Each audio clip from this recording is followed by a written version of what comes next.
여러분 안녕하십니까. 라스트 성공 전략의 김종성입니다. 우리 코스피 지수가 4일 연속 강세장을 걷고 있습니다. 코스닥은 조금 전 하락 전환이 됐는데요. 오늘 외국인이 시장을 주도하고 있습니다. 3천억 원 넘게 코스피 시장에서 주식을 순매수하고 있고요. 개인과 기관이 매도에 치중하는 모습을 보여주고 있습니다. 프로그램 쪽에서는 비차익 거래에서 이 매물이 좀 나오고 있습니다. 하지만 전체로 놓고 봤을 때에는 순매수 기조를 유지하고 있습니다. 오늘 운수 장비 업종이 상당히 좋은 흐름을 보여주고 있고요. 1800 위에서 시작했기 때문에 증권업종 쪽으로도 강세장이 계속해서 펼쳐지고 있습니다. 구체적인 시장 소식은 잠시 후에 전달을 해드리도록 하겠습니다. 문자 메시지 남기시는 곳이 변경이 됐습니다. 정보 이용료가 지금까지는 부과가 됐었는데 이 부담에서 좀 자유롭게 됐습니다. 013-3366-0110으로 무료 문자입니다. 여기로 문자를 보내주시면 되겠습니다. 013-3366-0110입니다. 먼저 시황센터 연결해서 자세한 현재 시황 살펴보도록 하겠습니다. 김보람 아나운서와 함께합니다. 네, 시황센터입니다. 지난 주말 발표된 중국의 경제 지표가 기대를 뛰어넘는 기록을 냈고요. 그리고 뉴욕 증시도 상승세를 이어가면서 국내 증시 이에 화답을 하고 있습니다. 또다시 연고점을 돌파했는데요. 현재 코스피는 14포인트 오른 1817포인트 가리키고 있습니다. 오늘 출발은 9포인트 정도 오르면서 1812포인트에 출발했는데요. 장중에는 1810선을 중심으로 등락을 반복하다가 외국인들이 꾸준히 매수세를 늘려가면서 1818포인트까지 오르면서 연고점을 다시 경신했습니다. 수급상을 좀 더 자세히 체크해 보겠습니다. 전거래일 5천억 원 정도 매수이 나타났던 외국인들 오늘 장에서도 꾸준히 매수세 들어오고 있는데요. 현재는 3,400억 원 정도 사고 있는 상황입니다. 반면에 투신권에서 펀드 환매 물량이 강하게 나오면서 기관 쪽에서는 670억 원 정도 매도세가 나오고 있고요. 개인도 오늘 장 매도로 접근하고 있는데요. 개인 쪽에서 2,300억 원 정도 매도 우위가 나타나고 있습니다. 이어서 코스닥 살펴보도록 하겠습니다. 코스닥은 현재 하락 반전한 상태입니다. 약보합권 걸으면서 483포인트 가리키고 있는데요. 오늘 출발만 하더라도 상승으로 출발했습니다. 487포인트 상승으로 출발한 이후에 상승 탄력이 줄어드는 가운데 현재는 하락 반전한 상태인데요. 이런 지수의 움직임 수급으로 좀 더 자세히 살펴보도록 하겠습니다.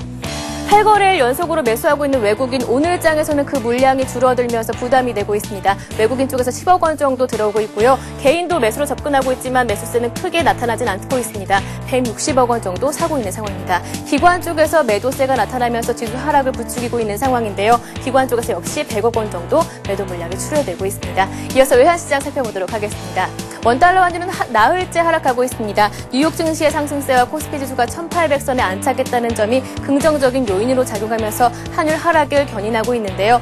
특히 추석 연휴를 앞두고 수출업체들의 내고 물량이 기대되는 가운데 역시 하락 압력이 되고 있습니다. 한 달여 만에 장중에는 1150원대까지 진입하기도 했는데요. 현재는 그보다 조금 위로 올라와서 4원 90전 내린 1160원 80전을 가리키고 있습니다.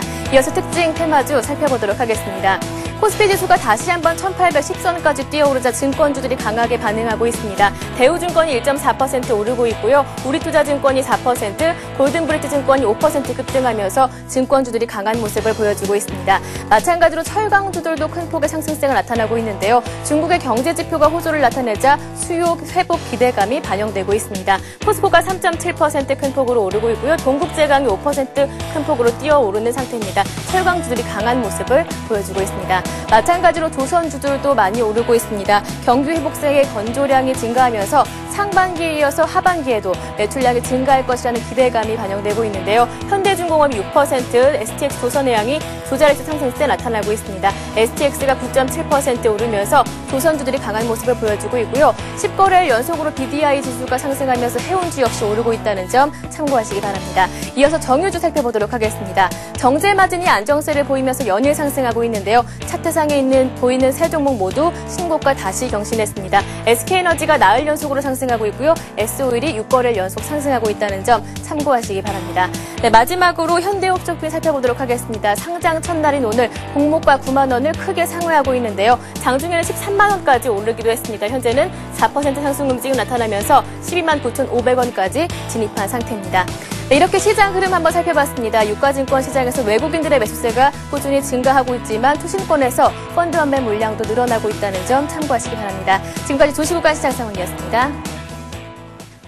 네, NH투자증권의 김영렬 연구원 연결되어 있습니다. 현재 시황 더욱 자세히 살펴보도록 하겠습니다. 안녕하세요. 네, 안녕하십니까. 장중에 1820선까지 노리게 됐습니다. 일단은 조금 주춤한 흐름을 보여주고 있고 코스닥 같은 경우는 하락 전환이 되는데요. 오늘장 특징부터 한번 살펴보도록 하죠. 네, 우선 2주 연속 상승한 종합주가지수가 다시금 상승세의 움직임을 이어가는 모습입니다.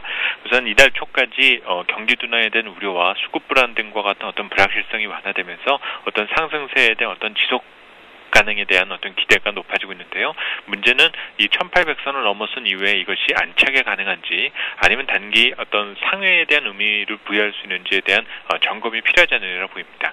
다만 이 모멘텀과 매수세 측면을 놓고 본다라면 다소 좀 어떤 그 강한 매수세 유입 정도는 다소 좀 제한적이기 때문에 전반적인 어떤 시장의 추세적인 의미로서는 1800선에 안착되었다 단정짓기엔 다소 좀 무리가 있어 보이고요. 오늘 강세를 나타내고 있는 업종들을 살펴보면 철강이나 조선, 금융업종 등으로서 올 상반기에는 업황 전망이 부진했었던 업종 등에 대한 어떤 회복 기대 등이 현재는 반영되고 있는 과정이다라고 볼 수가 있습니다. 결국 이에 대한 어떤 기대감이 앞으로도 지속될 수 있는지 여부가 향후 어떤 시장의 방향성을 결정지을 가능성이 높아 보입니다.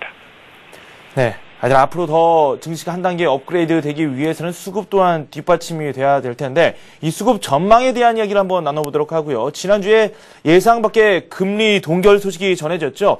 그럼에도 불구하고 환율 시장에서는 큰 변화가 없었습니다. 환율 전망까지 한번 들어보도록 하죠. 네. 우선 이번 주는 글로벌 경제 지표에 따라서 시장 센티먼트가 결정될 가능성이 높고 지난주부터 이어온 어떤 상승세의 부담, 하지만 경기 회복 시그널에 따른 어떤 안도감에 따른 추가 상승의 기대 등이 충돌할 가능성이 높아 보이는데요. 다만 다음 주에는 추석 연휴를 앞두고 있기 때문에 주 후반 이후에는 시장에 등장하는 어떤 재료와는 상관없이 관망세가 유력할 것으로 보여집니다. 특히 다음 주에는 미국의 주택 관련 지표들이 집중적으로 발표되고 있기 때문에 오히려 추가적으로 상승 시도시마다 기관 투자자들의 어떤 매물 압력 자체가 계속될 가능성이 크고 또 연휴를 앞둔 시기에 어떤 외국인 투자자들도 좀 소극적인 자세로 변화될 경우 지수의 상승 탄력은 다소 좀 약화될 가능성을 대비하실 필요가 있어 보이고요.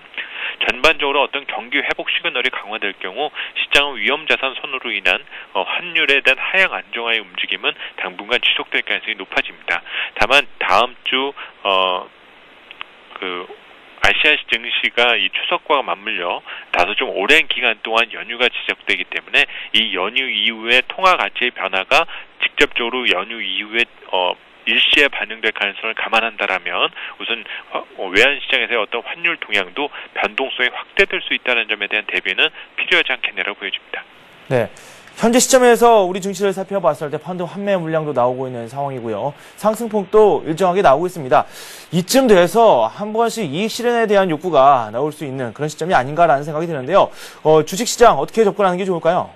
네, 우선 1800선을 넘어섰기 때문에 당장 시각은 1900선으로 시선 이동이 될 수도 있겠지만 오히려 이 1800선에 대한 안착에 실패하고 오히려 하회하게 될 경우에는 단기적인 상승폭에 대한 부담이 일시적으로 시장에 영향을 미칠 가능성이 크다는 점입니다. 따라서 현재는 어떤 추세적인 부분을 고민하기보다 오히려 현재 시장 수준에서의 어떤 변동성 확대에 대한 대비가 필요하지 않겠냐라고 보여지고요.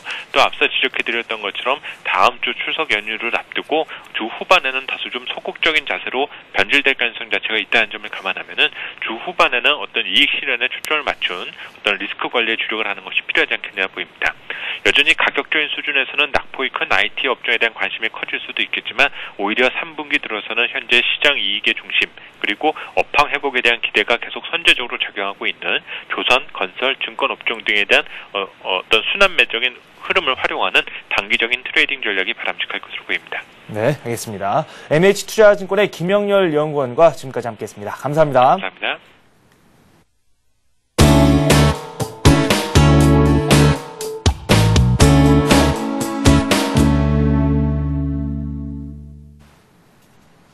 하이투자증권의 김영진 부장과 함께하도록 하겠습니다. 화상 연결되어 있는데요. 안녕하세요. 안녕하십니까. 네, 지난 주말 중국 쪽에서 지표가 예상 밖으로 좀 빨리 나왔고요. 산업 생산이 호조됐다는 소식이 들려왔는데 문제는 긴축 우려가 점차 커지고 있다는 점이죠. 반면에 우리 시장에서는 좋은 흐름이 나오고 있습니다. 이런 장 어떻게 해석하는 게 좋을지 말씀 좀 부탁드리죠. 예, 미국 경제 지표도 주말에는 괜찮게 나왔습니다. 도매 재고 증가 소식이 나왔는데요. 향후 경제에서 수요 증가의 측면 측면 쪽을 더 긍정적으로 다시 보게 되면서 시장에 우호적으로 작용되었습니다. 도매 재고가 증가한다는 것이 그냥 단순히 재고가 증가해서 나쁘게 인식된다. 이거보다는 향후의 수요 증가 쪽을 좀 봤다. 이렇게 봐야 되겠고요. 추가 부양책을 미국 쪽에서 지금 기대하고 있는 상황에서 이러한 시그널이 나타나면서 시장에 더 안도감을 불러일으켰고요. 기업의 향후 전망에 대해서 긍정적인 시각을 가늠할 수 있게끔 하는 그런 지표였다. 이렇게 말씀을 드리겠습니다. 그렇기 때문에 금주 중반에 제조업 지수 쪽에 또 한번 희망을 걸어볼 수 있는 그런 상황이 돼버렸고요. 화요일 밤에 소매 판매 지표하고 주말에 소비자 심리 지수 같이 소비 지표 쪽이 과연 뒷받침될 수 있을까? 경제 지표끼리 맞물려 있기 때문에 좀 돌아가는 흐름으로 좀 이해할 필요 있어 보입니다. 주말에 앞당겨서 발표된 중국 쪽의 경제 지표들 역시 중국의 경제가 경기 둔화보다는 꾸준한 확장세가 이어지고 있다는 점을 다시 확인했고요. 금요일에는 이게 금리 인상이나 위안화 절상의 우려감으로 또 시장에 작용이 되면서 아시아권 증시의 압박 요인으로 작용을 했었는데요. 이 재료의 해석을 긴축의 우려감보다는 중국 경기의 연착륙과 또 재상승 쪽으로 받아들이는 심리가 나타나면서 시장은 지금 가속도를 오히려 붙이는 상황으로 이어지고 있다. 이렇게 볼 수 있겠습니다. 한국 쪽에서 볼 때는 미국의 재료보다는 중국 쪽 재료에 좀 포커스를 맞추고 볼 필요 있어 보이고요. 중국 쪽 발표된 지표를 좀 자세히 보면은 물가지수의 오름세가 긴축의 부담감으로 작용될 만하게 그렇게 나왔습니다. CPI 지수가 예상했던 대로 정부 억제 목표치 3% 넘어서서 3.5% 기록을 했고요. 하지만 이게 또 농축산 가격으로 인해서 일시적인 현상이기도 하지만 10월까지는 좀 지속될 것이다. 이렇게 예상이 되는 상황이기 때문에 결국 시장이 원했던 긴축 완화는 약간 좀 또 멀어지는 상황으로 볼 수 있겠습니다. 또 하나 지표가 이제 통화량 같은 경우가 결국 유동성의 증가로 인해서 CPI하고 더불어서 긴축의 빌미를 또 제공할 수 있었는데 이게 또 역으로 해석이 가능한 그런 문제이기 때문에 예를 들어서 이제 경기 선행 지수의 이 지표가 16% 정도의 비중을 가지고 있기 때문에 경기 선행 지수의 반전 가능성도 찾을 수 있는 그런 지표다. 이렇게 말씀을 드릴 수 있겠죠. 그렇기 때문에 그동안의 축소 국면에서 반전을 하였다는 점에서 긴축의 추가적인 완화보다 이미 완화 기조에 들어서 있고 이 반전이 경기 선행 지수의 반전 시그널로 또 해석이 가능한 그런 모습이었습니다.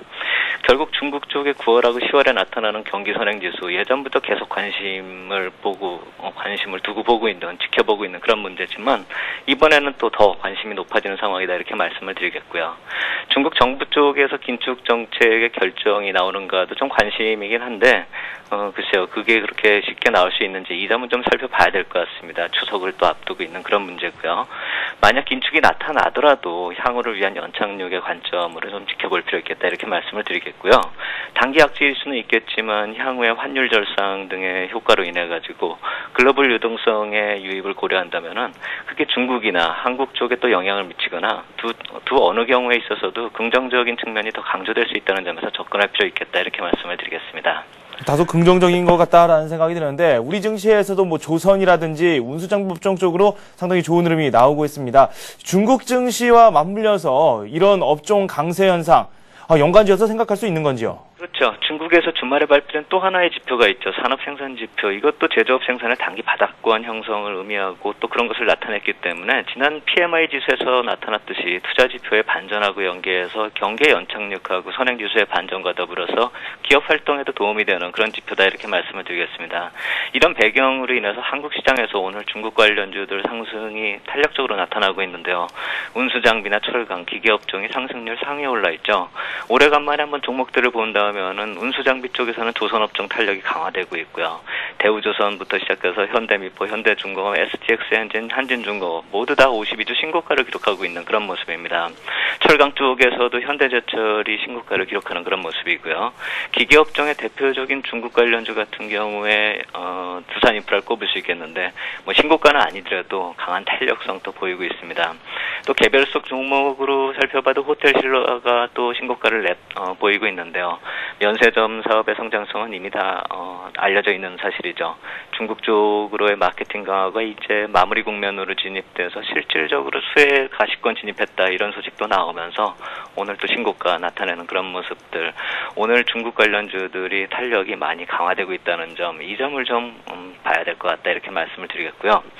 추석을 지나고 나면 10월에 중국에서 산업 구조 조정하고 신사업 정책이 나온다는 점에서 만약에 긴축이 나오더라도 그 이후에 나타나는 재료들로 인해서 긴축이 오히려 안정적인 성장의 기반이 될 수도 있다는 점에서 본다면은 이러한 중국 관련주들의 움직임이 어느 정도 이해가 가고요.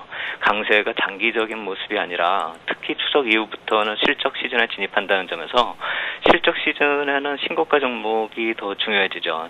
주가가 이제 실적이 반영이 되면서 탄력이 더 강화된다는 점에서 놓고 본다면 지금 강한 종목들이 대부분이 또 실적이 뒷받침되기 때문에 더 강해질 수 있다는 이 점을 살펴봐야 되겠죠. 해외 재료 말고 이제 종목별 펀더멘털 측면에서도 이쪽 주식들을 좀 긍정적으로 접근할 필요 있겠다 이렇게 말씀을 드리겠습니다. 종목별 분석을 위해서는 또 거시적인 지표들이 또 많은 영향을 미치니까 그 부분을 잘 살펴봐야 되겠다는 생각이 듭니다. 이번 주에 기다리고 있는 경제 지표들 상당히 많은데 미국 쪽에서도 많은 이야기가 나오고 있죠. 어떤 것들이 있을까요? 예, 초반에도 말씀드렸듯이 미국 쪽에서 이제 많이 지표가 있고 좀 중량감 있는 그런 기업 지표들이 경제 지표들이 나타나고 있기 때문에 이번 주가 좀 약간 빡빡한 일정이다 이렇게 말씀을 드리겠고요. 오늘 같은 경우에 이제 OECD 경기 선행 지수가 나오고 14일에 소매 판매나 기업 재고 같은 소식들, 또 15일에는 뉴욕 제조업 지수에 이어서 16일에 필라델피아 연준 지수, 또 마지막 날 금요일에는 소비자 심리 지수하고 소비자 물가 지수 같은 소비 지표 이번에는 좀 영향력이 좀 클 것이다 이렇게 봐야 될 텐데요. 미국이 도매 재고 지표가 좀 호전이 됐기 때문에 이번 주에 이 제조업하고 소비 지표의 무게감이 더해진다 이렇게 봐야 되겠습니다. 두 지표들이 모두 다 연관되는 그런 지표들이다 이렇게 말씀을 드리겠습니다. 지난주까지 발표된 지표의 호전에 대해서 이제는 그 전후 사정하고 시장의 반응이 과연 맞았었는가 이거에 대해서 또 다른 지표를 통해서 확인한다는 점에서 시장 반응이 클 것이다 이렇게 말씀을 드리겠고요. OECD 경기 선행지수 오늘 밤에 발표되는 것은 결국 중국 지표로 인해서 경기 선행지수에 대한 관심이 커지는 상황이기 때문에 전체적으로 한번 리뷰할 필요 있겠다 이렇게 말씀을 드리겠습니다. 참고로 중국 경기 선행지수는 이제 추석 연휴 이후에 27일에 발표가 예정되어 있는데요. 시장 대응에 있어서 이제는 9월 중반부를 지난 상황에서 긍정적으로 시장이 흘러가고 있다. 이 점은 좀 긍정적으로 계속 유지할 필요 있어 보이고요. 이번 주 지표 발표 이후에 9월 후반부에서는 이러한 지표들을 확인을 하면서 경기 선행지수 같은 지표들을 확인하면서 지금 시장이 약간 좀 반신반의하고 있죠. 이 방향성과 이 탄력성에 대해서요. 결국 경기 선행지수가 나타나면서 현재 이러한 움직임을 좀 뒷받침해 줄 수 있을 것이다 이렇게 말씀을 드리겠고, 역설적으로 말씀드린다면은 주가 흐름이 지표의 긍정적인 결과를 좀 나타낸다 이렇게 볼 수도 있겠지만 지표를 좀 확인한 이후에는 지금처럼 좀 의심하는 그런 모습보다 좀 더 편안하게 시장에 접근할 수 있을 것이다 이렇게 생각이 되고요. 지난 주말에는 결국 이러한 기대감과 향후에 9월 후반부에 뭘 체크해야 될지 이 체크 포인트를 남겨놓은 상황으로 좀 이해할 필요 있겠다 이렇게 말씀을 드리겠습니다. 네, 알겠습니다. 지금까지 하이투자증권의 김영진 부장과 함께 오늘의 이슈에 대해서 살펴봤습니다. 도움 말씀 고맙습니다. 감사합니다.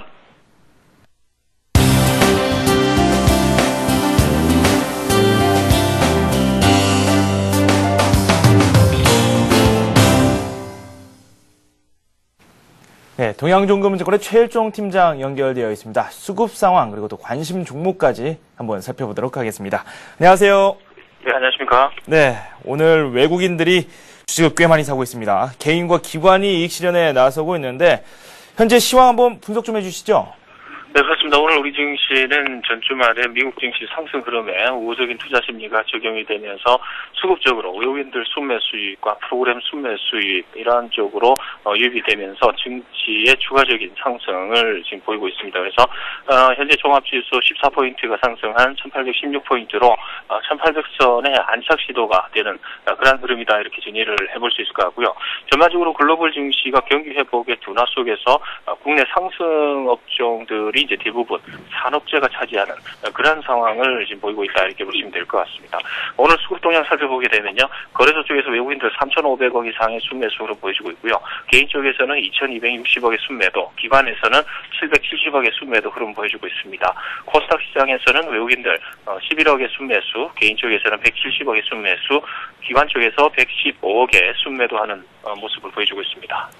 최 팀장님, 지금 현재 기관 쪽에서 매물이 나오고 있고 투신권에서 펀드 환매 물량으로 보이는 그런 물량들이 계속해서 쏟아져 나오고 있는데 앞에서 다른 분들 말씀을 들어보면 1800선 이상에서는 좀 긍정적인 흐름이 예상된다 이런 말씀을 많이 들었습니다. 이런 환매 물량을 고려하면 조금 걱정이 되기도 하는데 어떻게 예상하십니까? 네, 그렇습니다. 지금 투신 쪽에서 환매 물량이 나오고 있습니다만은 이 환매 물량 자체가 과거에 펀드에 투자했던 이 펀드 환매 물량이다 이렇게 보시면 될 것 같거든요. 현재 집중적으로 매도를 하고 있는 입장에서는 전기전자와 일부 과거에 지수를 적극적으로 들어 올렸던 그러한 일부 종목에 한해서 업종에 한해서 계속해서 순매도가 나오고 있습니다. 따라서 오늘도 전기전자가 안 좋은 모습을 보여주고 있는 것은 이러한 국면의 하나다 이렇게 보시면 될 것 같습니다. 따라서 이제 전체적으로 봤을 때는 산업재, 중국 관련한 산업재들이 대체적으로 올라가는 모습을 보여주고 있기 때문에 종합지수는 왜곡된 것처럼 보이지만은 실질적으로는 이 우호적인 하나의 업종 간의 순환매 패턴이 적용이 되고 있다 이렇게 보시면 될 것 같습니다. 다음은 전기전자 쪽의 기대 심리가 높기 때문에 개인 쪽이 어느 정도 하방 경직성을 보이면서 어느 정도 받치고 있기 때문에 추가적으로 하락을 해야 되는 종합지수가 산업재가 상승하는 만큼 전기전자 쪽에서의 하락폭이 두드러지지 않기 때문에 상승을 하고 있다 이렇게 보시면 될 것 같습니다. 전반적으로 오늘 외국인들 순매수하는 종목들을 살펴보게 되면요, 대체적으로 이제 이 산업재가 대부분을 좀 차지하고 있고요. 일부 대체적으로 이제 전기전자 일부 종목에 대해서는 어느 정도 저점 매수를 동참을 하고 있습니다만은 매수하는 종목들을 살펴보게 되면은 포스코라든가 현대중공업, 삼성전자와 현대차, 현대홈쇼핑 등으로 순매수가 유입이 되고 있고요. 매도하는 종목들 보게 되면은 이제 경기 민감주가 되겠죠. 글로벌 경기 둔화에 따라서 이제 민감주가 어느 정도 매도의 타겟이다 이렇게 보시면 될 것 같습니다. 그래서 삼성 SDI와 삼성전기, SK, 롯데쇼핑과 신세계 등으로 순매도세가 지금 유입이 되는 부분도 그러한 부분에 일맥상통하는 부분이다 이렇게 보시면 될 것 같습니다. 아울러 기관들 쪽에서의 순매수 종목들을 살펴보게 되면요, 역시 산업재 중심의 매수가 주를 이루고 있다 이렇게 보시면 될 것 같습니다. 현대중공업, 현대홈쇼핑, SK 그리고 GS와 포스코 등으로 순매수가 계속해서 유입이 되고 있고요. 아울러 순매도하는 종목들을 살펴보게 되면 하나케미칼과 삼성테크인, LG디스플레이, CJ와 하이닉스 등으로 순매도 폭이 좀 커지고 있는 그런 상황이다 이렇게 보시면 될 것 같습니다. 아울러 외국인들과 기관들 동시 순매수 베스트 5를 보게 되면요, 역시 산업재가 핵심을 이루고 있습니다. 포스코, 현대중공업, 현대홈쇼핑 그리고 대우조선해양, SK에너지 등으로 동시 순매수가 강하게 들어오고 있고요. 특히 외국인들 같은 경우는 포스코와 현대중공업 그리고 현대홈쇼핑 등으로 200억 이상, 500억까지의 순매수가 유입이 되고 있습니다. 최 팀장님께서 말씀을 해주셨던 종목들, 그 종목들을 묶은 그런 포트폴리오죠. 이 포트폴리오에 포함된 종목들의 상승세가 상당히 두드러지고 있습니다. 지난주에 살펴봤었던 기아차, 현대산업, 두산인프라코 모두 좋은 흐름을 보여주고 있는데요. 새로 편입되는 종목이 있습니까? 네, 그렇습니다. 제가 지금 포트폴리오 전체적인 구성을 한번 보시면 알겠습니다만은 대체적으로 산업재가 중심이 된 포트라는 것을 관심 있으신 분들께서는 좀 아실 것이다 이렇게 좀 판단을 하고 있는데요. 전반적으로 글로벌 경기 둔화 시점에서 우리 국내 핵심 수출 기업들이 이제 조정을 받고 있습니다. 그래서 추가 상승에 제약이 되는 그러한 상황에서 적극적인 국내 경기의 하강 모습이 나타나지 않고 있지요. 이러한 부분은 이제 중국에 대한 긍정적인 흐름이 연출이 되는 만큼 산업재와 내수주에 대한 투자는 적절할 것이다라는 부분이 핵심 포인트라고 할 수 있겠습니다. 그래서 현재의 포트폴리오는 계속해서 유지를 하도록 하겠고요.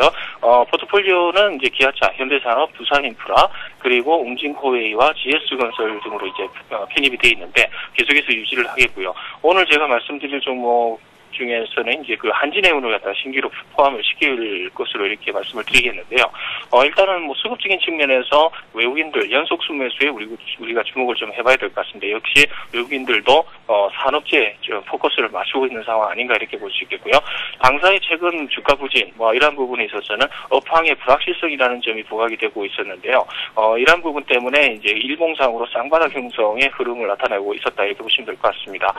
최근에 이제 컨테이너 운송의 최고 성수기라고 할 수 있는 부분이 지금 나오고 있는데 이러한 부분에 있어서 할증료가 원활하게 부과가 되고 있음에도 불구하고 주가의 부진이 계속해서 나타났다라는 부분입니다. 이러한 부분은 비수기 때의 운임 하락 예상 그리고 성수기가 된다고 하더라도 물동량의 증가를 크게 기대할 수 없다라는 시장의 컨센서스가 이제 나왔기 때문에 주가가 힘없이 하락을 했다 이렇게 볼 수 있겠습니다. 그러나 이러한 우려가 이미 주가에는 선반영되었다 할 수 있겠고요. 중장기적인 악재가 아닌 단기적인 이러한 악재이기 때문에 이러한 우려를 반영을 시킨다 이러면 가격적인 측면에서 현재는 저평가 위치에 있다 이렇게 볼 수 있겠습니다. 따라서 업황 개선이 급진적으로 개선되지는 않겠습니다만은 주가의 가격 위치와 그리고 이제 턴어라운드라는 부분을 생각한다 이러면 중기적인 입장에서 미래의 업황 개선, 실적 점증을 갖다가 생각을 해봐야 되는 부분이 아닌가 이렇게 판단해 볼 수 있을 것 같습니다. 따라서 당사의 현재 주가 순자산 비율이 0.8배로서 부담 없이 저점 매수해야 될 시점이 아닌가 이렇게 정리를 해보도록 하겠고요. 차트를 보시면서 매수가, 목표가, 손절가를 말씀을 드려보도록 하겠습니다. 일단은 고점이 38,800원이 나왔었습니다. 과거에 6월 25일 날 나왔었는데요. 그 이후로 해가지고 추세 하락이 계속해서 이루어지는 그런 상황이다 이렇게 보시면 될 것 같습니다. 아직까지는 여전히 추세가 하락되는 그런 모습을 보여주고 있는데 오늘도 그 장대 양봉이 지금 돌출이 되고 있습니다만은 대체적으로 21선 부분에서의 저항대를 또 무시 못하겠다라는 판단입니다. 그래서 29,500원에서 3만원까지의 분할 매수 한번 말씀을 드려보도록 하겠고요. 그리고 목표가는 이렇게 보겠습니다. 이러한 부분이 재차 이제 반등을 하려면은 저점 부위에서의 일정 수준, 기술적 반등 수준의 흐름 뒤에 나타나는 조정을 생각해 봐야 될 것 같습니다. 그래서 단기적인 1차 매도가는 33,000원 정도 수준이 적절하지 않을까 이렇게 판단을 해볼 수 있을 것 같고요. 아울러 이러한 부분이 모두 무너진다라고 했을 때는 28,000원이 무너지게 되면 급격하게 가격이 하락할 수 있겠다라는 판단입니다. 그래서 28,000원이 하회하면은 어느 정도 현금화 하시는 것이 좋을 것 같다는 판단입니다. 네, 알겠습니다. 손절가도 잘 지켜서 시장 대응에 임하시기 바랍니다. 도움 말씀 고맙습니다. 감사합니다. 동양종금증권의 최일종 팀장과 지금까지 함께했습니다.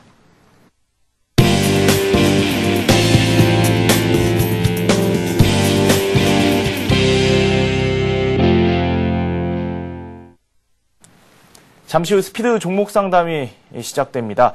여러분께서 문자를 남기실 곳이 약간 바뀌었는데요. 무료 문자입니다. 013-3366-0110으로 문자 남겨주시면 되겠습니다. 현재 보유하고 계시거나 매수를 하고 싶으신 종목에 대한 질문을 올려주시면 되겠습니다. 이번에는 급등이 예상되는 종목 살펴보도록 하겠습니다. 백룡승천님 연결되어 있는데요. 안녕하세요. 안녕하십니까? 네, 오늘 어떤 종목 준비하셨습니까? 예, 오늘은 동아지질을 준비를 했습니다. 동아지질은 지질 관련 사업 국내 1위의 전문 건설업체고요. 싱가포르를 필두로 동남아시아의 지역에서도 꾸준한 해외 수주를 하고 있는 기업인데요. 특히 최근에 GTX 관련해서 그 수혜가 예상되면서 급등을 한 그러한 종목인데요. 추가적인 급등 흐름을 이어가지 않을까 하는 기대감에 오늘 준비를 해봤는데요. 일단 차트를 보면서 말씀을 드리겠습니다. 차트상으로는 직전 고점을 넘어가는 그러한 흐름을 현재 보여주고 있고요. 16,500원 부근을 지지라인으로 하는 그런 그 흐름으로서 현재 진행이 되고 있는데요. 오늘 장중에는 16,250원까지 밀렸다가 다시 플러스 한 2.14% 올라와 있는데요. 현재가인 16,700원 정도 매수로 말씀을 드리겠고요. 오늘 장중 접점인 16,250원까지 밀리면 좀 최근의 고점이 될 가능성이 높기 때문에 이러한 경우는 손절로 대응하셔야 된다는 말씀을 드리겠고요. 현재 구간을 유지하는 그러한 흐름이라면 2만 원 정도까지는 충분히 추가적인 상승을 할 수 있는 그러한 구간으로 판단이 되는데요. 분할 매수 전략으로 대응하시면 좋겠다는 말씀을 드리겠습니다. 네, 알겠습니다. 지금까지 동아 지질에 대한 말씀 들어봤습니다. 백룡승천님과 함께했습니다. 감사합니다. 감사합니다.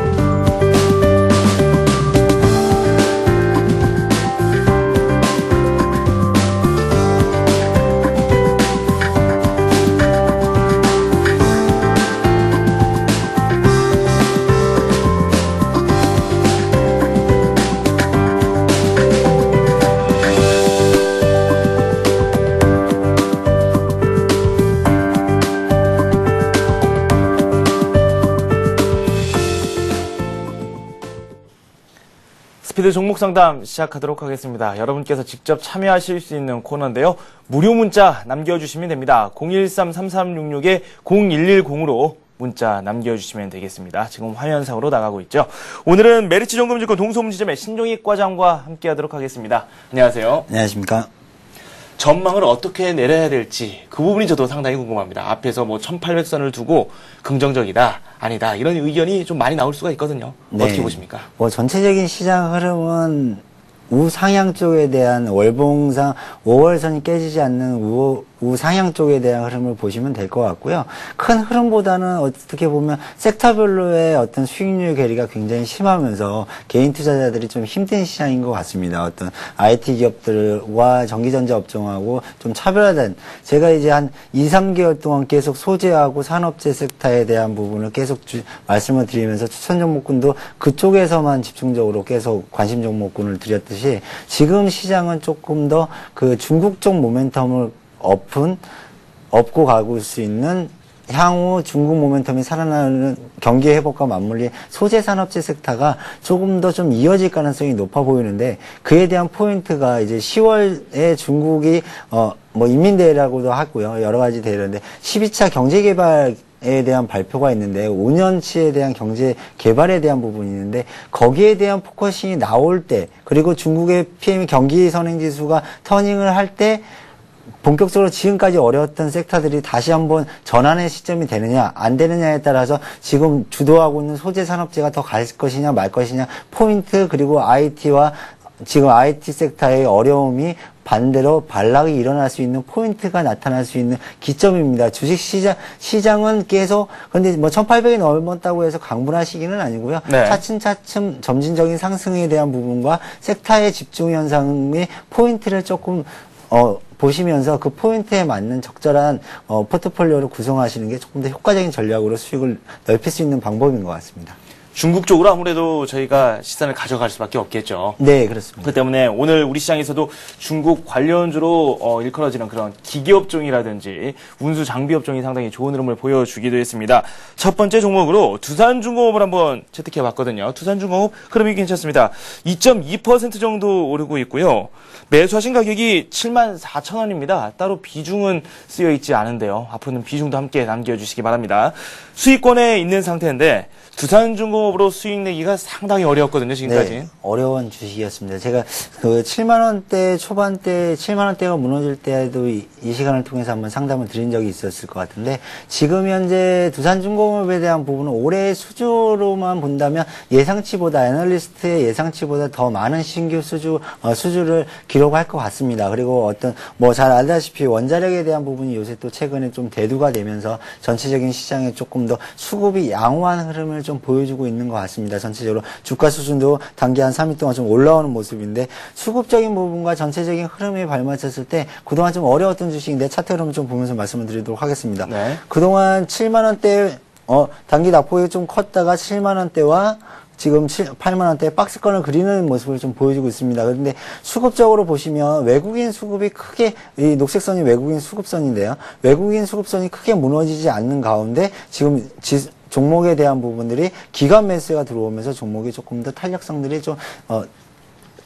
좀 키워지는 구간입니다. 지금 현재로 봤을 때는 단기적으로 큰 흐름 안에서 봤을 때는 아직까지도 불확실성이 좀 남아있기 때문에 8만원의 1차 목표가와 8만 5천원의 2차 목표가 두 번에 거쳐서 비중을 지금 안 적으셔서 잘 모르겠지만, 네. 비중을 두 단계에 낮춰서 좀 분할 매도할 필요가 있다라고 좀 보여지고요. 거기에 대한 부분 좀 중장기적으로 봤을 때는 내년에 대한 두산그룹의 전체적인 리스크가 좀 해소된다면 그 부분에 두산중공업에 대한 주가 목표가는 한 10만 원 가까이도 한번 바라볼 수 있지 않겠느냐. 장기적으로는 말씀을 그렇게 드리고요. 기술적인 패턴은 지금 현재 8만 원 1차 목표가 8만 5천 원 분할 두 번에 걸쳐서 분할 매도하시는 전략이 좀 효과적이다라고 보여집니다. 그리고 다시 한번 7만 원이 이탈할 수 있는 단가는 지금 수익권에 7만 4천 원 수익권에 놓여져 있으시니까 네. 큰 그림 안에서 봤을 때는 지금 7만 원에 대한 부분이 크게 이탈하지 않으시면 좀 들고 가보는 전략도 좀 괜찮은 것 같습니다. 그리고 하반기로 봤을 때 원전에 대한 모멘텀이 다시 한번 나타날 가능성이 높기 때문에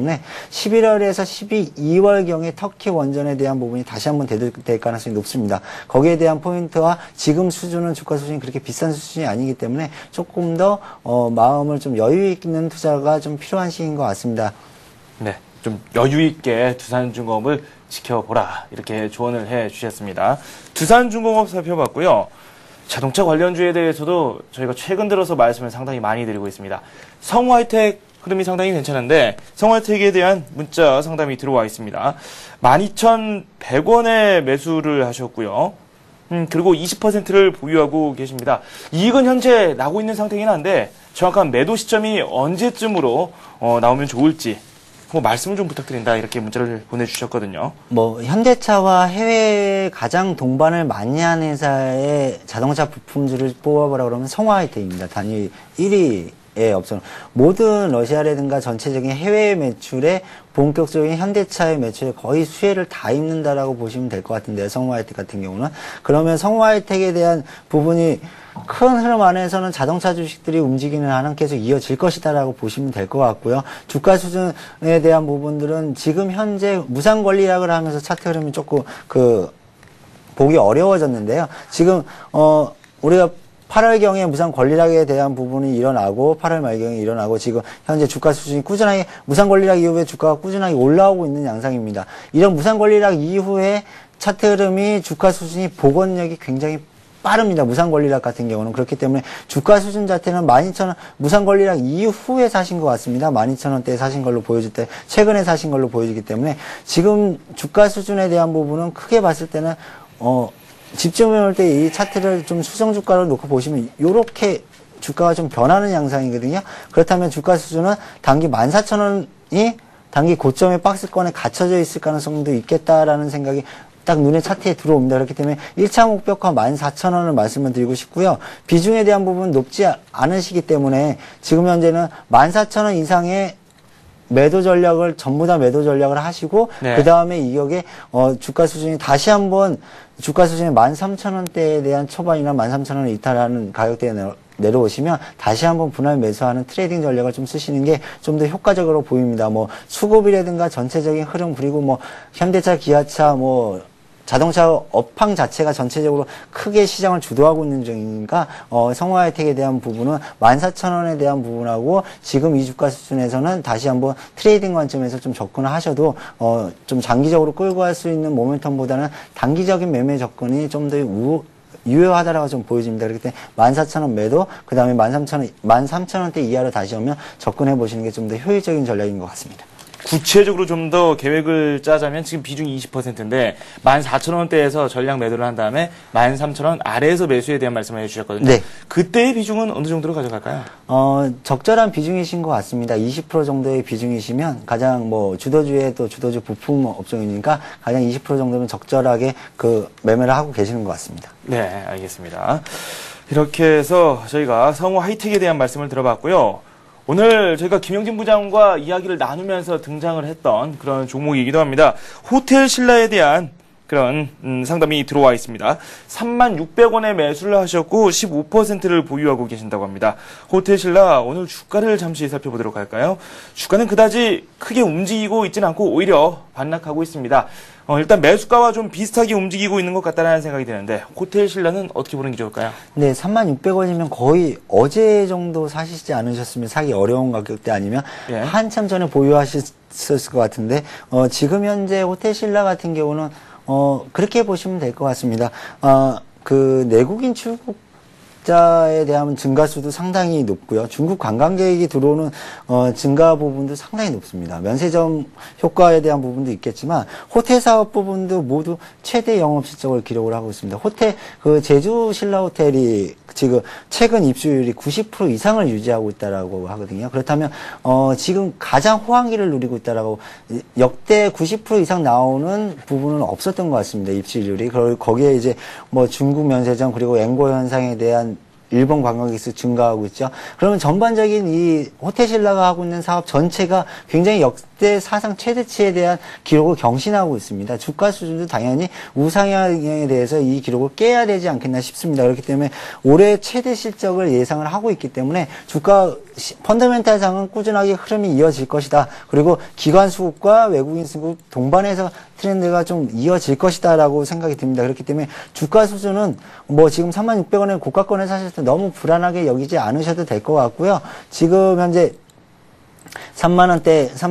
지금 단기 목표가 제가 개인적으로 생각하기에는 좀 추세가 무너지지 않는 이상 35,000원까지는 한번 끌고 가보자라고 말씀을 드리고 싶습니다. 그렇기 때문에 지금 현재 1차 목표가에 대한 부분 35,000원 말씀을 드리고 싶고요. 거기에 대한 트렌드 지금 21선이 무너지지 않는 가격 28,500원 정도에 놓여져 있는데요. 21선이 무너지지 않는 가격 안에서는 좀 중장기적으로 이익 모멘텀과 하반기까지 좀 끌고 갈 수 있는 종목이다라고 말씀을 드리겠습니다.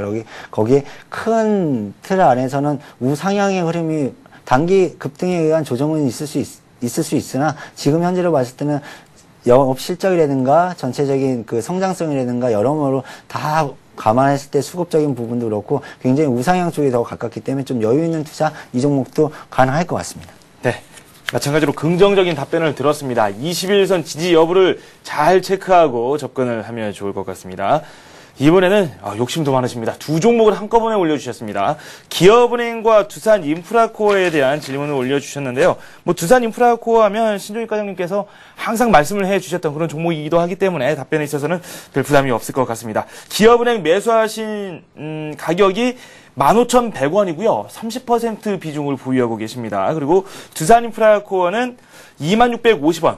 비중 50%를 보유하고 계신다고 하는데 먼저 기업은행부터 살펴보고 두산인프라코어 자연스럽게 뒤를 이어서 살펴보도록 하죠. 네. 기업은행 은행주들은 지금 워낙 해외에 대한 부분에 논란들이 많이 일어나서 거기에 부침이 굉장히 심한 모습인데요. 기본적으로 모든 대부분의 시중은행들이 PBR 1배 이하의 역사적인 저점에 와 있습니다. 거기에 대한 부분을 놓고 보신다면 좀 중장기 투자 쪽에서는 좀 긍정적인 모멘텀으로 나타날 수 있을 것 같고요. 증권주들이 조금 더 모멘텀이 생기면서 증권주의 강세가 좀 눈에 띄는 모습인데 하반기로 갈수록 금리에 대한 상승은 당연히 가시화가 될 것이고 거기에 대한 은행권들에 대한 이익 증가폭들은 늘어날 것이라고 보여집니다. 그렇기 때문에 내년의 안정세는 시장의 흐름 하반기 4분기로 넘어가고 내년으로 넘어갔을 때 은행주가 한번 시세를 이끌지 않겠느냐라는 생각을 개인적으로 하고 있습니다. 그렇기 네. 때문에 은행주에 대한 부분은 지금 15,000원에 사셨다고 너무 물렸다라고 해서 크게 불안해하실 필요 없이 기업은행도 실적 우상향에 대한 트렌드가 나타날 수 있을 것 같고요. 조금 박스권 단기 계속 보면 16,000원과 14,000원 박스권에 좀 놓여져 있습니다. 그렇기 때문에 16,000원이 돌파하지 않는 이상은 좀 그 박스권 상단에서 매도 관점에서 놓고 보시면 될 것 같고요. 만약에 16,000원의 돌파 흐름이 강하게 수급과 쫓아온다라고 생각이 든다면 보여진다면 시장에서 이슈화가 된다면 그냥 홀딩 하시는 전략이 가장 이상적이라고 보여집니다. 제가 보기엔 장기적인 홀딩 전략이고요. 단기적으로는 16,000원 부분에서 매도 전략을 말씀을 드리겠습니다. 그리고 단기적으로 손절에 대한 부분은 크게 고려 안 하셔도 은행주들은 지금 부침이 많기 때문에 좀 여유 있는 투자가 필요하실 것 같고요. 네. 두산인프라코어 같은 경우는 제가 관심 종목으로도 몇 번 드렸던 종목인데 누차 말씀을 해주셨죠. 네.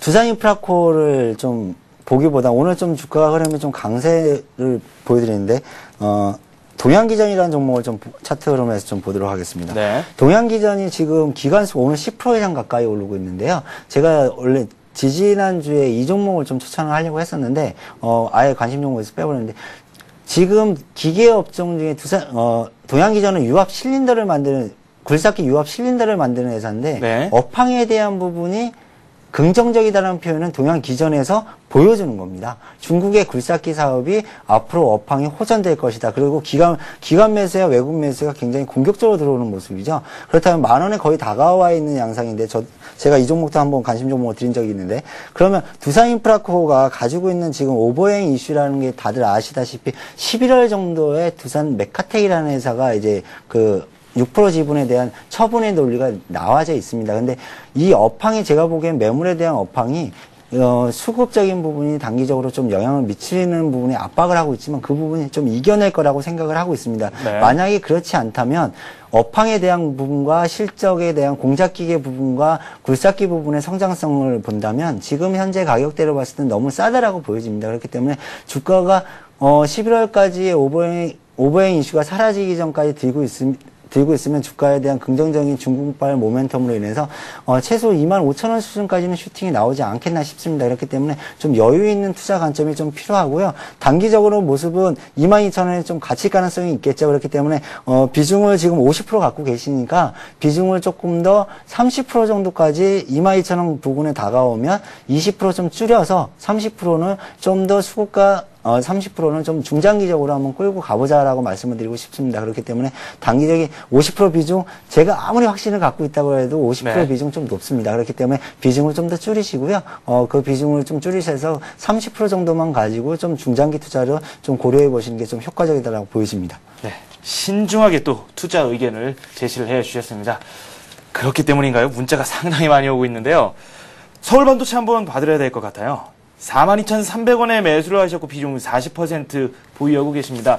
이분께서는 좀 많이 하락하고 있어서 상당히 걱정이 많으신 것 같은데 매도를 해야 되는 시점인지 아니면 조금 더 참아야 되는 건지 그 부분이 궁금하다 하시네요.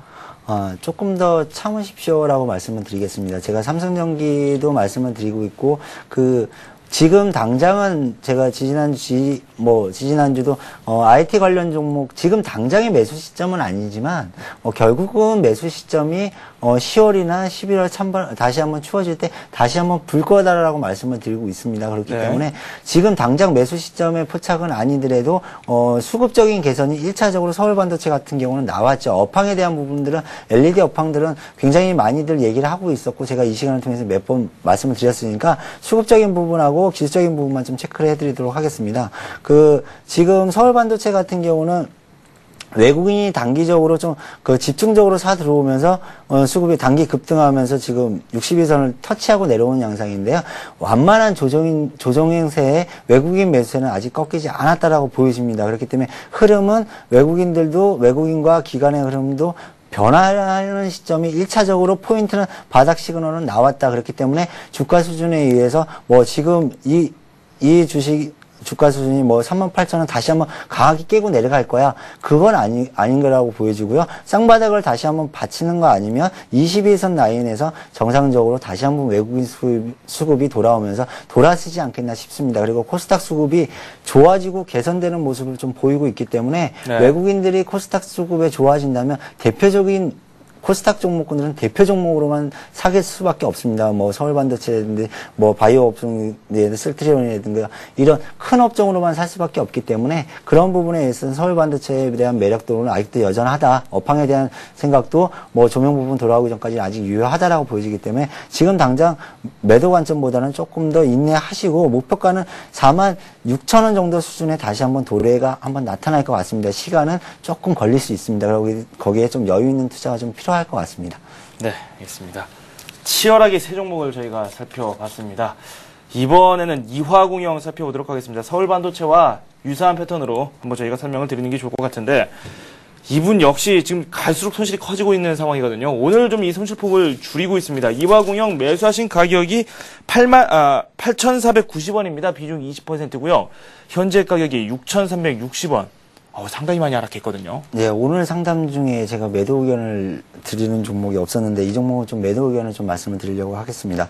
이화공영은 가장 핵심은 4대강 사업에 따라서 주식이 좀 민감하게 움직이는 주식입니다. 그리고 어떤 실적치 대비해서 주가 수준이 좀 비싸다라고 보여집니다. 그리고 어떤 4대강에 대한 이슈에 의해서 좀 주가 등락폭이 좀 강했던 종목이기 때문에 그런 부분에 의해서 나타나지 않으면 좀 더 어렵지 않겠느냐. 수급 부분도 굉장히 외국인과 기간 큰 폭은 아니겠지만 굉장히 들쭉날쭉하는 모습을 보이죠. 그렇다면 이 종목은 좀 장기적인 투자 쪽에서는 조금 더 어려운 거 아닌가 싶고요. 지금 8,490원 좀 고가권에 사셨습니다. 그렇기 때문에 조금이라도 좀 빨리 빠져나오자라고 말씀을 드리고 싶습니다. 주가 반등이 7,000원 수준까지만 나타나 준다면 적극적으로 조금 매도 의견을 좀 말씀을 드리고 싶고요. 손절가는 62선 라인이 5,900원 라인이 깨지면 조금 더 이건 손절에 대한 고려를 좀 적극적으로 하시는 편이 좀 더 양호하다라고 보여집니다. 그렇기 때문에 반등 시도 매도 관점 축소하자라고 말씀드리고 싶고요. 다시 한번 밑으로 내려간다라고 하더라도 좀 비중을 다 못 줄이실 바에는 좀 비중을 축소하셔서 비중에 대한 부분을 좀 다른 쪽으로 좀 이동해보자라고 말씀드리고 싶습니다. 20%밖에 안 되지만 10%라도 그 중에 좀 줄이셔서 합치셔서 다른 쪽으로 좀 이동하시는 섹터별로 좀 다른 쪽으로 이동하시는 전략이 좀 효과적으로 보여집니다. 네, 치열하게 달려왔습니다. 관심 종목을 한번 들어보도록 하겠습니다. 어떤 종목을 준비하셨습니까? 네, 오늘은 좀 주가 수준이 좀 많이 올랐는데요. 네. 제가 아까 올 때보다 현대중공업이라는 종목을 좀 준비를 했습니다. 지금 뭐 소재산업재, 뭐 조선 뭐 할 거 없이 다 얘기를 많이 하는데 종목군들은 좀 SK에너지나 제가 그동안 쭉 밀었던 종목군들이 많이들 급등을 해버렸기 때문에 단기적으로 좀 부담스럽고 이제 중공업 관련주들은 수급들이 굉장히 양호해지고 있다라는 모습이 가장 핵심 키워드라고 말씀을 드리고 싶고요. 현대중공업은 그 와중에 사업에 대한 조선 부분, 조선 업황도 턴어라운드에 대한 기대감들이 좀 많이 나타나면서 오늘 대우조선이나 삼성중공업 뭐 이런 현대미포조선 다 많이 같이 오르고 있습니다. 그런데 네. 이 업황뿐만이 아니라 사업 다각화를 통해서 굉장히 긍정적인 회사의 부분을 시그널을 중장기적으로 만들었다라고 보시면 될 것 같습니다. 조선에 대한 그 업황은 급개선보다는 좀 완화되고 있다, 그리고 좀 더 나아지고 있다라는 정도로 보시면 될 것 같고요. 현대중공업이 2010년에 설비투자의 전기전자 부분에 비조선 부분에 한 35% 투자하고 있고요. 거기에 태양광 풍력 부분은 어느 정도 투자가 다 돼 있는 상태입니다. 그리고 재생에너지에 대한 그 시그널이 한 2012년 정도부터 본격적으로 실적으로 도래할 것 같습니다. 그렇게 미래의 성장과 지금 현 조선의 업황의 턴어라운드가 같이 좀 맞물릴 수 있는 시기가 내년이지 않겠나 싶습니다. 그렇기 때문에 조금 장기적으로도 봐더라도 좀 긍정적이다라고 말씀을 드리고 싶습니다. 그렇기 때문에 매수가는 지금 오늘 워낙 급등을 했기 때문에 네. 조금 조정 시에 매수를 말씀을 드리겠고 29만 5천 원 정도 주가 수준이 조금 더 내일이나 내일 모레 좀 주가가 오늘 급등에 의한 조정 시가 나올 때 분할 매수 전략을 좀 말씀을 드리고 싶고요. 목표가는 32만 5천 원에 대한 부분 지금 뭐 주봉상에 보시면 큰 트렌드 안에서는 이 정도 걸려있는 33만 원대의 라인은 좀 걸려있는 매물대에 놓여져 있는 모습이기 때문에 32만 5천 원 정도 수준의 손절가는 다시 한번 이 오랫동안 이 박스권을 돌파하기 위한 일주일 동안 쉬었던 구간이 있습니다. 이게 28만 원대가 중심선이라고 보여지기 때문에 28만 원이 다시 재차 하락을 하게 된다면 좀 더 시간이 걸릴 가능성이 있겠습니다. 그렇기 때문에 28만 원이 종가상으로 깨고 내려간다면 손절에 대한 부분을 좀 고려하시는 게 효과적인 투자 전략 같습니다. 이분 참 운 좋으신 것 같은데요. 2351님, 현대중공업에 대한 문자 상담을 보내주셨습니다. 마침 25만 원에 매수를 하셨다 그러는데 비중이 무려 90%입니다. 이분 수익이 좀 있으신 것 같은데 이분 같은 경우는 어떻게 시장 대응을 하는 게 좋을까요? 비중은 좀 높으신데요. 일단은 1차적으로 오늘 대양봉을 실으면서 오늘 기관 매수세와 외국인 매수세가 동반해서 들어왔습니다. 그렇기 때문에 큰 흐름 안에서는 지금 이분 같은 경우는 비중에 대한 부분은 축소를 31만 원권에 들어오면 좀 비중을 축소하자라고 말씀을 드리고요. 좀 장기적으로 좀 나머지 부분은 좀 끌고 가자라고 말씀을 드리고 싶습니다. 목표가까지. 한 절반 정도 줄이는 게 좋다고 보시면 지금 70%시니까요. 90%입니다. 90%시니까요. 네. 한 40% 정도 과감하게 좀 줄이시는 전략이 좀 효과적이다고 보여집니다. 네, 40%를 가감없이 31만 원 선에서 줄이고 나머지를 50%를 쭉 가져가 보는 그 전략에 대해서 말씀을 해 주셨습니다. 현대중공업에 대한 상담을 마지막으로 스피드 종목 상담 마치도록 하겠습니다. 지금까지 메리츠증권의 신종익 과장과 함께했습니다. 감사합니다. 네, 감사합니다. 네. 상당히 많은 종목을 저희가 살펴봤습니다. 어느덧 시간이 이렇게 됐습니다. 동시효과를 맞이했는데요. 0.9% 코스피 오르면서 1819선에 동시효과를 맞이했습니다. 코스닥은 여전히 하락 추세인데요. 0.4% 내리면서 482를 가리키고 있습니다. 저는 잠시 후에 뵙겠습니다.